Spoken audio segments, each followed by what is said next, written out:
你把上星花里面的天书给你爹了？对啊，他是我爹呀。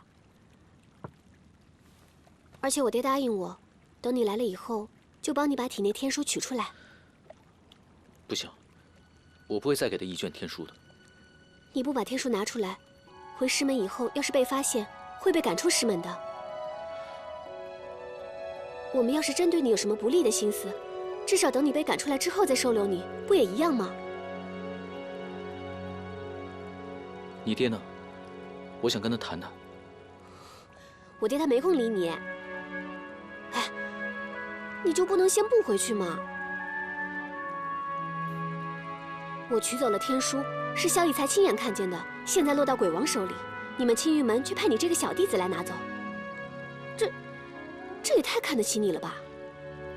这不一样，静玉已经回去了，他要在掌门面前独自承担责任。如果我拿不到天书，他就完了。你还是先担心你自己吧。鲸鱼，他至少有一个什么龙首峰的首座做师傅，就算要挨罚，也有人为他撑腰。而你呢？你有谁啊？希望我回去之前，不会出什么大事。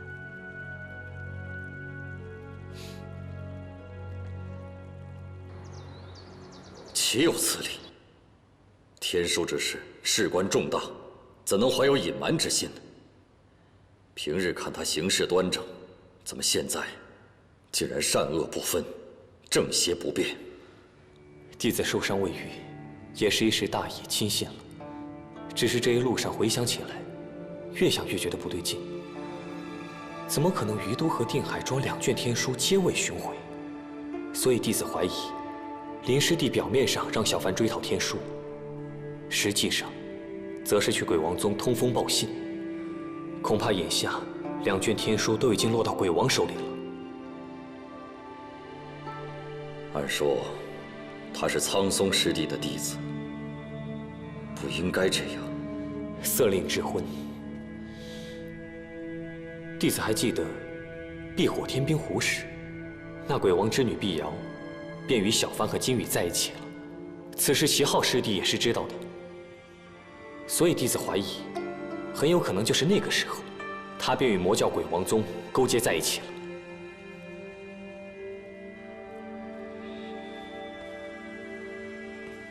草庙村被屠，多半是魔教妖人所为。若说他投向魔教，这不太可能。但是，若说他被妖女所迷惑，这倒极有可能。此事必须要重罚。待我跟你苍松师叔商讨之后，再做定夺。你下去休息吧。是。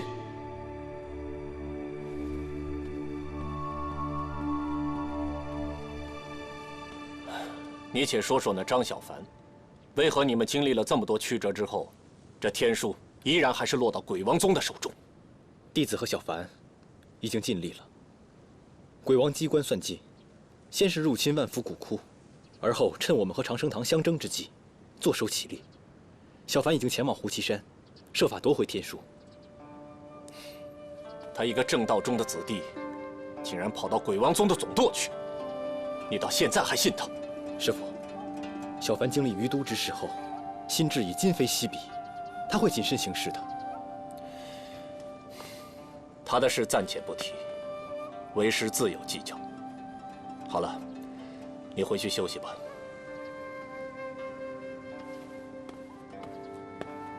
师父。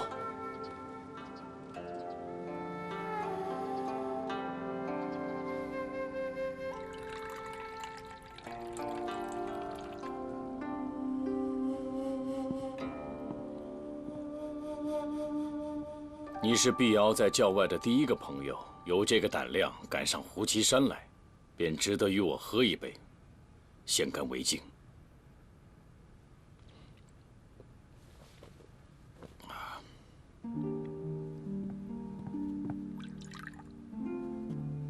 这第2杯酒，我敬你毫不犹豫地喝下了第1杯酒。由此看来，你还是相信我的人品的，请。前辈要是想下毒，也不会急于这1时3刻。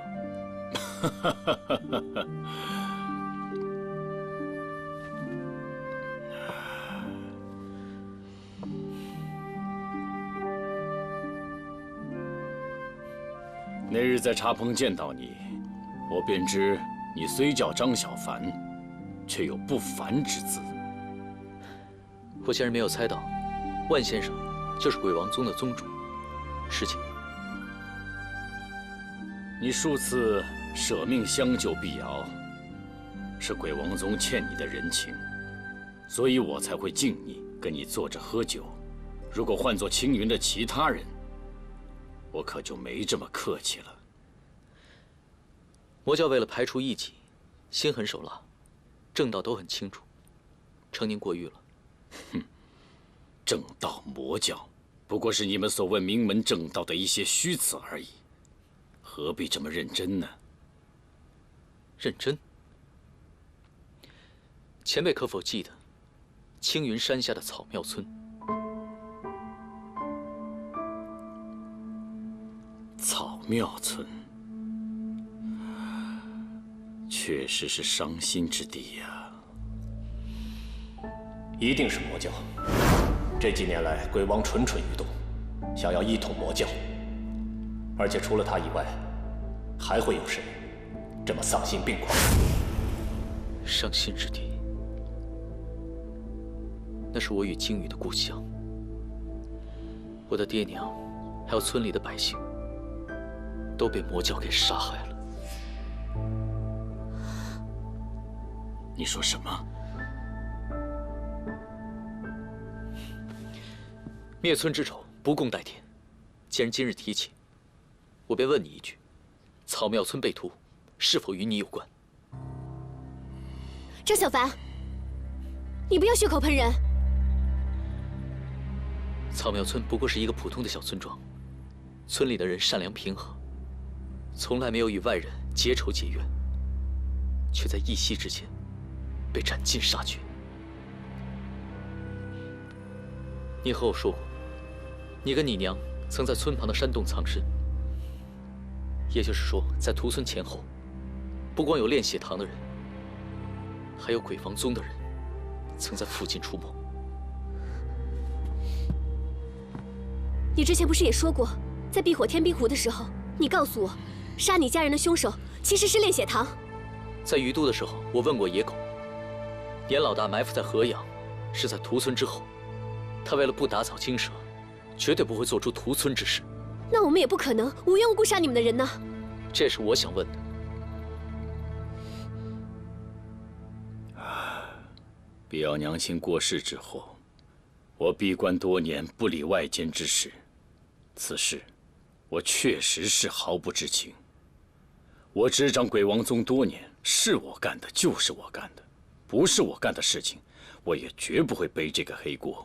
草庙村被屠，绝非我鬼王宗所为。不仅不是我鬼王宗所为，这些年我总坛各派都有消息互通，也应该不是别派所为。你是否亲眼所见凶手？是不是认错人了？我行事一向坦荡，是我下的决定，我一定会认的。但我说不是就不是。那又是谁？父母之仇确实得报。你入青云多年，草庙村又在青云脚下，难道你的师门就从来没有查过吗？自然是查过，没有查到，对吧？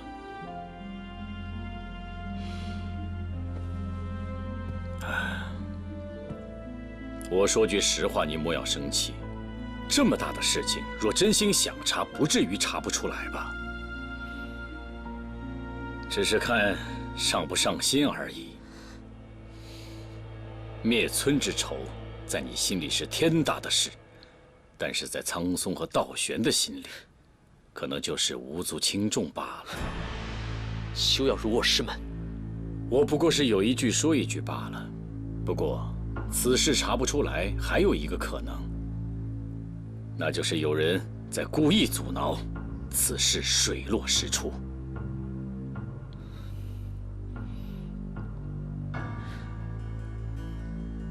不可能。鬼王宗虽僻处胡岐山，但情报的本事我从不敢过谦。你若愿意留在鬼王宗，我一定倾全派之力替你查出凶手，给你的亲人报仇，还会教你一身本事，让你从此在江湖扬名立万。不必说了，我与鬼王宗终究不是一路人。你要离开，我也不加阻拦。但是你有没有想过，你体内的天书该如何处置啊？必要让我替你提取天书，我先前应承，但是现在我不得不提醒你，这个功法乃是上古传下来的霸道秘术，一旦入体，将与你的奇经八脉融为一体。若要强行取出，定会毁去全身的经脉，与废人无异。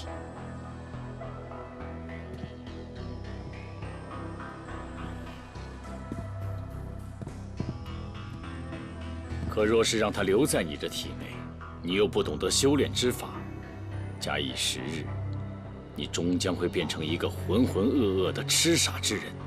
唯一两全的办法，就是我将第2卷天书授予你，助你修炼，融会贯通。只有这样，你才能拥有强大的力量。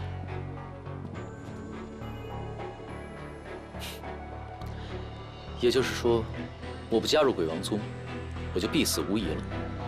正是。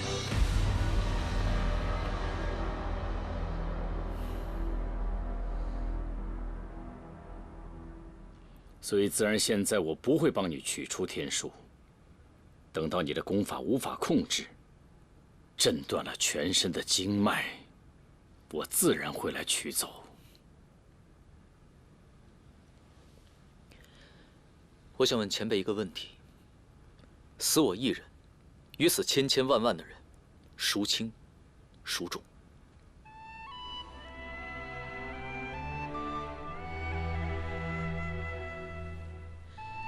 你想要得到天书，无非是想复活兽身。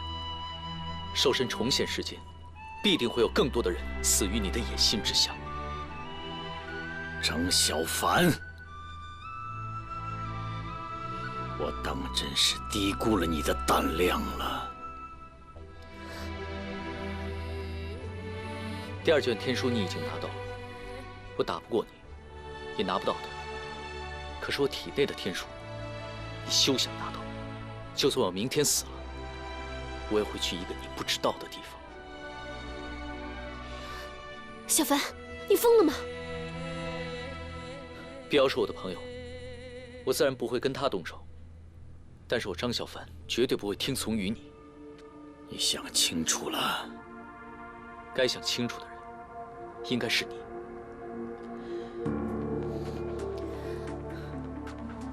你的心里一定有很多遗憾吧？不甘、怨恨，我也有。我的家人都死了，我今天所做的努力，就是让这一切不再发生，不让更多的人死去。放肆！你信不信？我现在就可以杀了你！爹！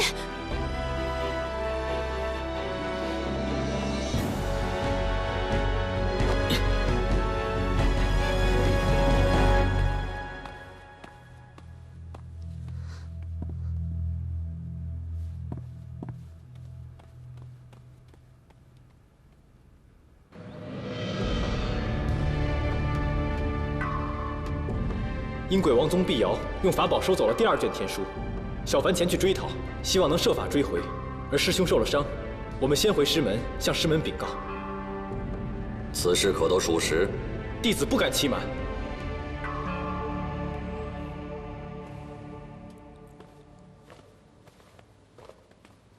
林惊羽，你可知你错在什么地方？弟子不知，请掌门明示。师尊。林师弟也是迫不得已，毕竟鬼王宗诡计多端。那妖女先是骗取了小凡跟鲸羽的信任，然后再伺机而入，尾随我们窃取天书。林惊羽，我记得本门交给弟子们的，可不是什么化敌为友的那一套。掌门明鉴，弟子绝非化敌为友，只是形势紧迫，不得不共御强敌呀。那为什么不让鬼王宗跟长生堂他们决一死战之后，你们再将其一举擒获呢？弟子们不想伤及定海庄内无辜的百姓。魔教得到天书的后果，哪个更为严重？难道你们想不到吗？还有，让那个妖女夺走了天书，你们为何不将她擒下，然后再与鬼王宗交换天书？师尊息怒，师弟们也是一时糊涂，受到了迷惑。先是在于都丢失了第一卷天书，又在定海山庄将如此重要之物拱手让人。苍松，在。按你戒律堂的门规，万万不可网开一面。是。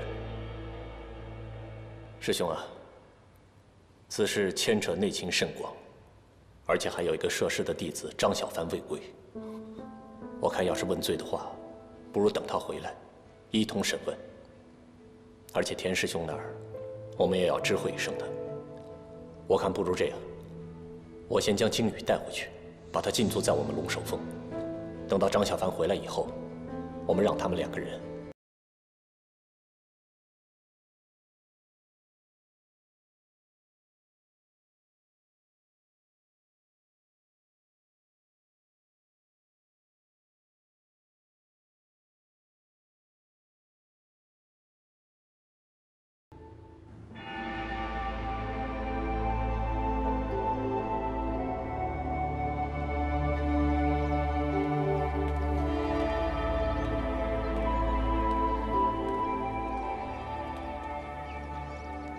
我先走了。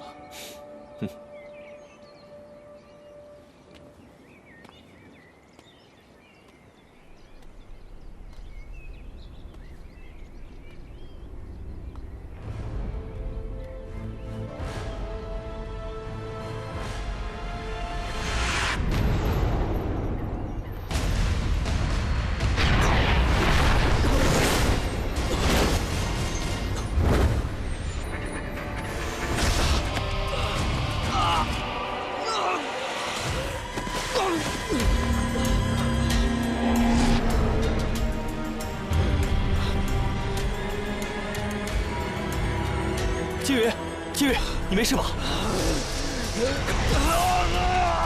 金羽，是我呀！金羽，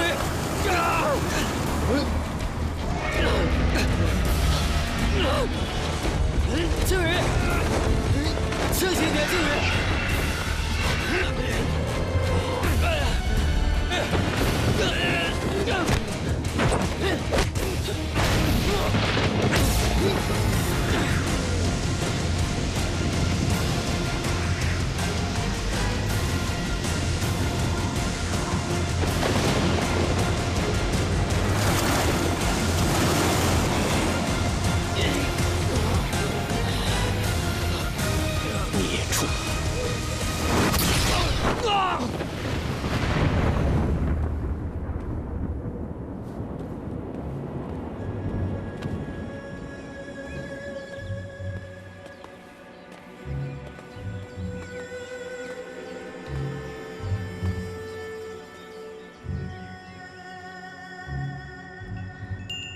他从玉清殿出来，也不知道是怎么了，竟然惊动了灵尊，被苍松师伯一剑给砍下去了。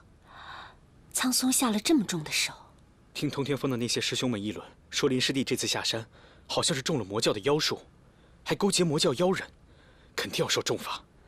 他可是我们青云这些年来最有天赋的弟子。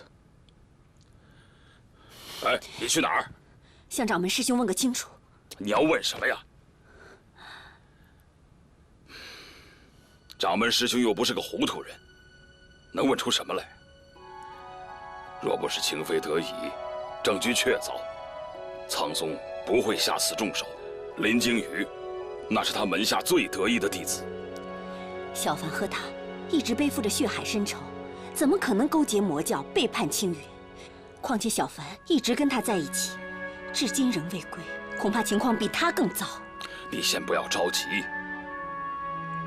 我看此事必有蹊跷。我怎能不急？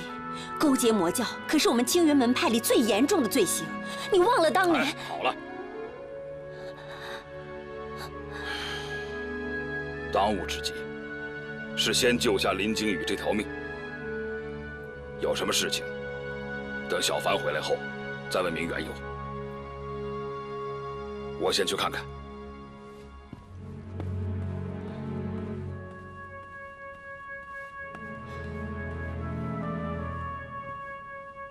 娘，当年到底发生了什么事啊？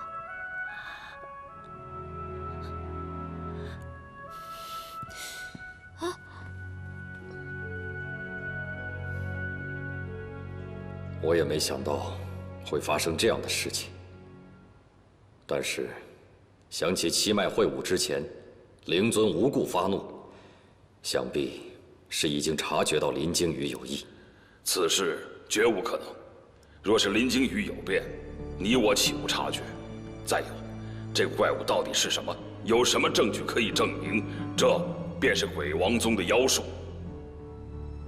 他们下山之后，究竟发生了什么事情，现在还未可知。但是林惊羽有意，定是魔教妖术无疑。若非魔教有反扑之势，埋伏下暗线，还有什么其他可能？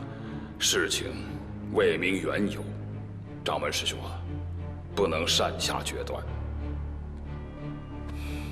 不把他关起来，难道就这样任他一副怪模怪样的在门中走来走去？你置门中其他那些无辜弟子于何处？况且他勾结魔教，触怒灵尊，伤害同门，没治他死罪，已经是对他很大的宽容了。掌门师兄啊，勾结魔教，事关重大，这万一是魔教的离间之计呢？我看先不妨将他禁足，暂时不忙定罪。你又是如何判定他是无辜的？眼下2卷天书已经落入鬼王宗的手里，现在事态未明，绝不能让我们青云门中留有任何的威胁。之前根据我对这个弟子的接触，虽说他有些狂妄自大，但是心性纯良。此次下山余都之行，他的表现堪称是我门中弟子的翘楚。或许是定海庄一战受了伤，中了魔教的圈套，也未可知。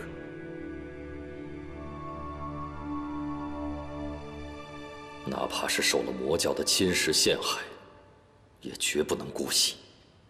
就算是饶过他的性命，也必须要废了他的修为。掌门师兄，不管发生了什么事情，林惊羽，我相信他绝非情愿。如果真的是魔教加害于林惊羽，我们这么做岂不是雪上加霜吗？再废了他的修行，那我们青云门中岂不白白损失了一名得力的弟子？掌门师兄啊，这恰恰是中了敌人的奸计。师弟，你没有亲眼看见他魔化惊动灵尊的那一幕，修炼多年的青云功法都无法化解，只是勉强压制住。若不废掉他的修为，万一哪一天伤及到青云中的无辜弟子，那我们岂不是养虎为患？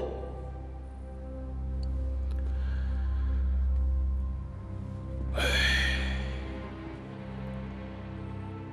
，6年前草庙村血案犹在眼前，他和小凡是我亲手将他们带入青云门中的。这2个孩子相依为命，无依无靠。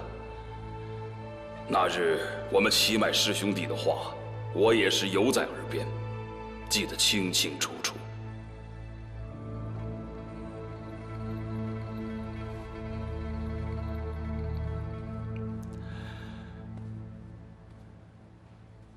师兄啊，你不觉得这兄弟俩的情谊似曾相识吗？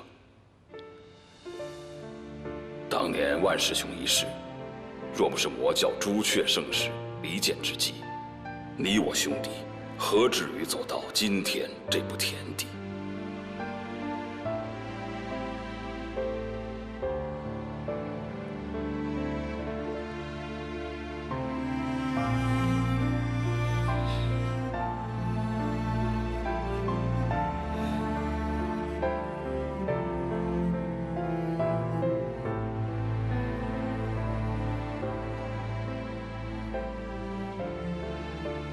当年的事情，我也是万般无奈。师兄啊，当日你可以网开一面，那今日为何不能？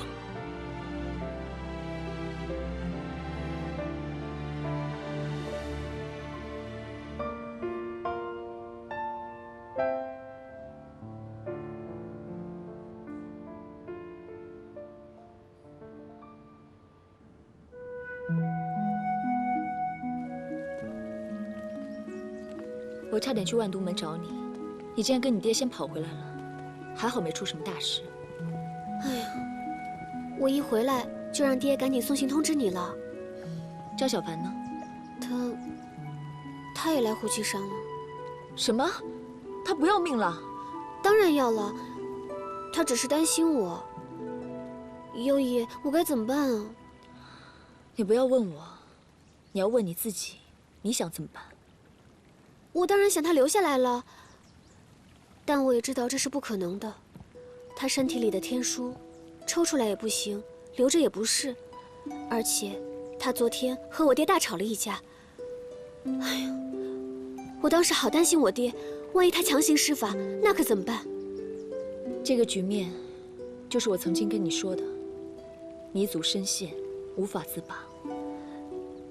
优姨，我只是不想他有事。人的这一世，有很多的不想，可是又无能为力。张小凡不想正魔两派再继续打打杀杀下去。在很多年前，有一个人曾经跟他一样，他拼尽全力，可到最后还是两败俱伤，生死不明。一切早已注定。小凡说过，人一出生，便注定了一辈子的缘分。可有些缘分，还是趁早断了吧。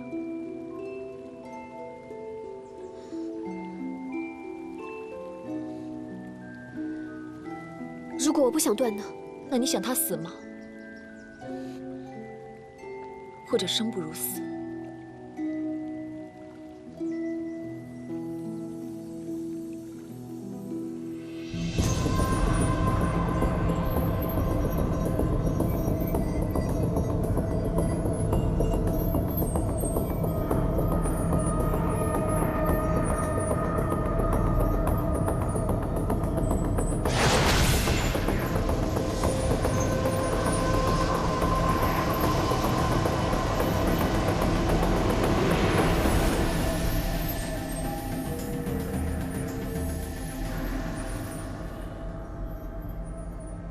只得这黑水玄蛇，效果并不明显。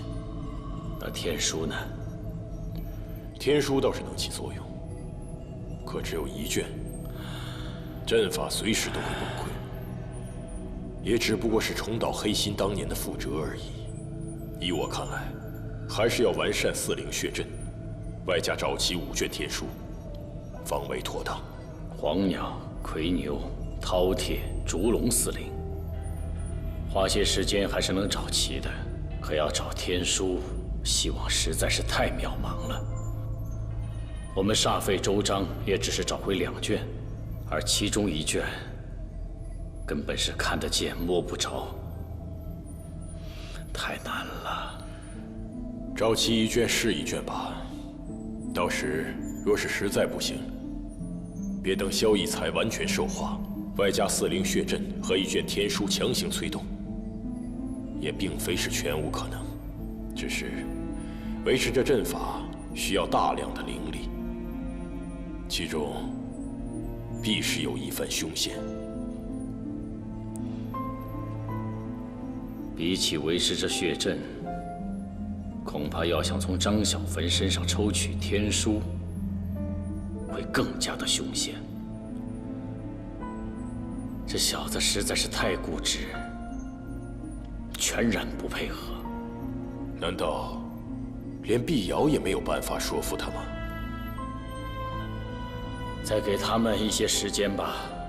若还是这样执迷不悟，只能另做打算了。这小子根骨尚佳，若不是毁在青云，未来必有一番成就。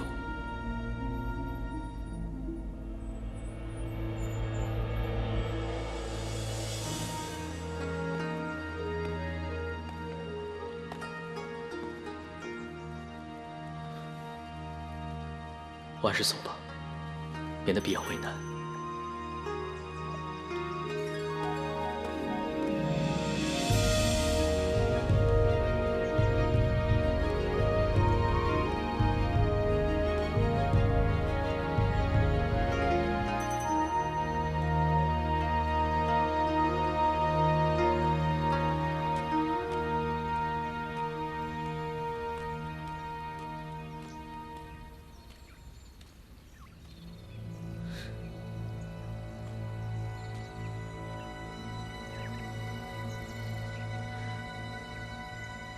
秦无言，张小凡，原来偷伤心花的是你。哼，当真是冤家路窄，没想到会在这里碰上。余毒之事，今天跟你一并清算。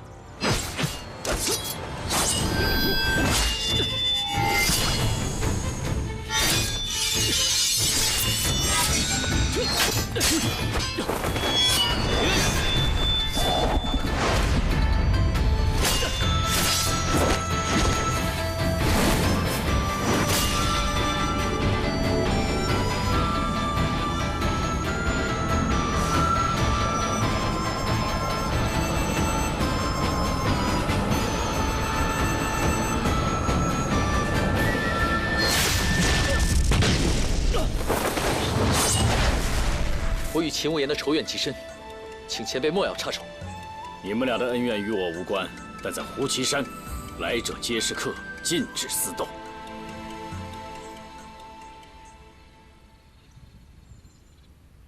如此，那在下先告辞了。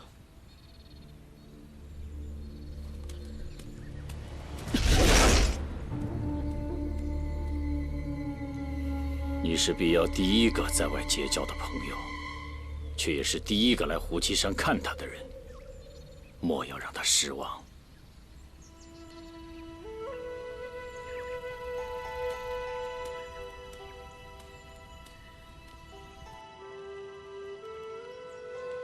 哇，没想到在我家能吃上你做的饭，全天下的厨子加在一起都比不上你。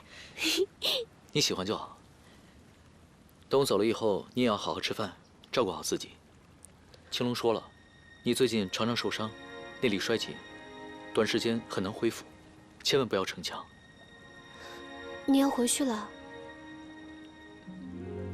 嗯。师父从草庙村把我带到青云，从小把我抚养长大。无论如何，我都是青云的弟子。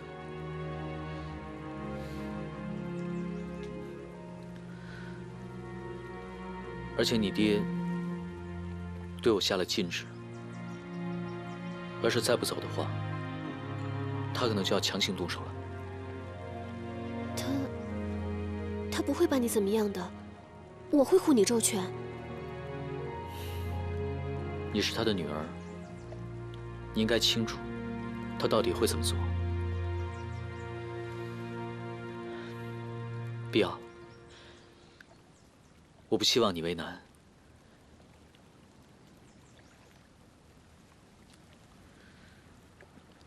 有一件事情，我想求你。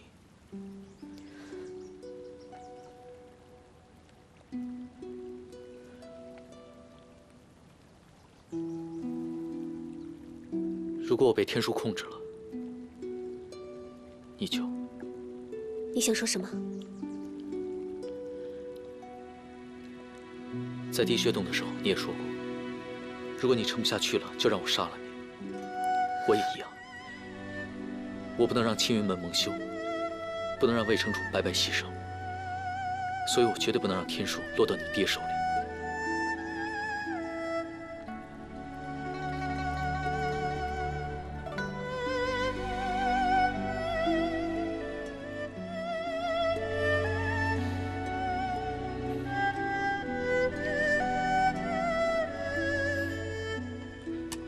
吃吧，不然都凉了。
林景宇，跟我走吧。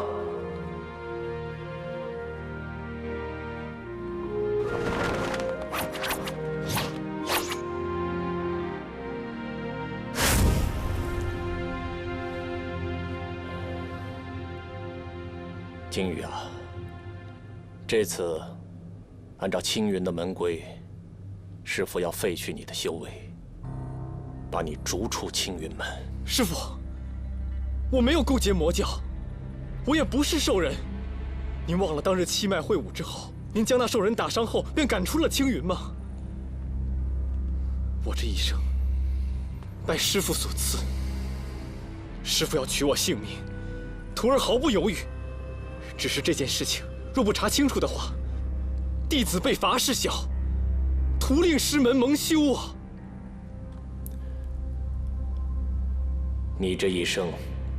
俱拜我所赐，若将来得知真相，你也必会对为师拔剑相向。原谅师父，不能容威胁存在。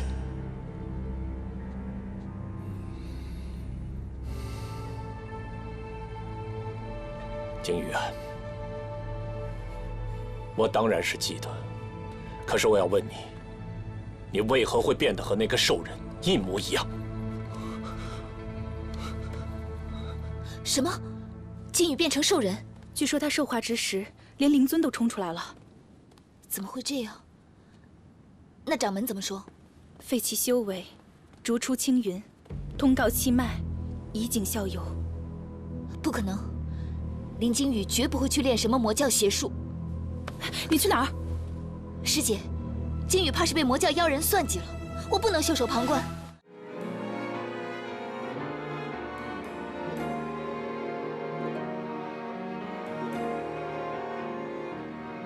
一念成执着，沧海变荒漠。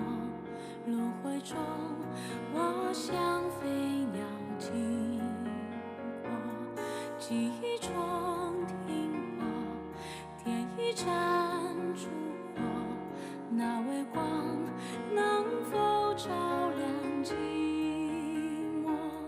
听雨声滴落，看花开。 寂